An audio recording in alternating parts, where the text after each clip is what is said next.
For the satisfaction of Senator Robin Padilla, hindi po ako ang nasa video clip.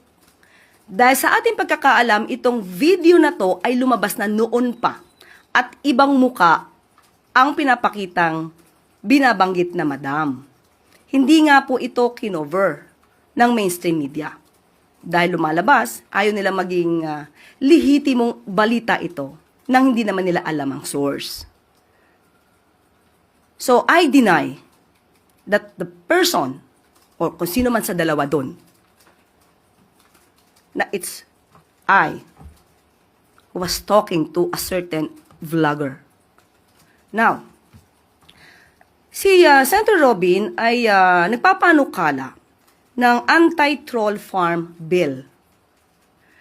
Maganda ang kanyang adhikain, maganda ang kanyang pinapanukalang batas, troll farm for fake news.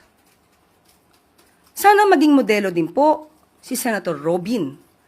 Modelo na hindi magpapagamit o magpapabiktima sa troll farm na nagpapakalat ng fake news.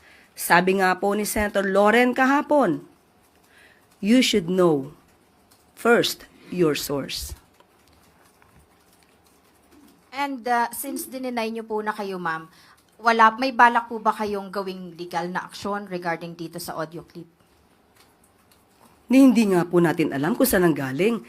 Mas maganda po itanong niyo po sana kay Senator Robin, saan niya po ba nakuha ito? Anong source ito galing?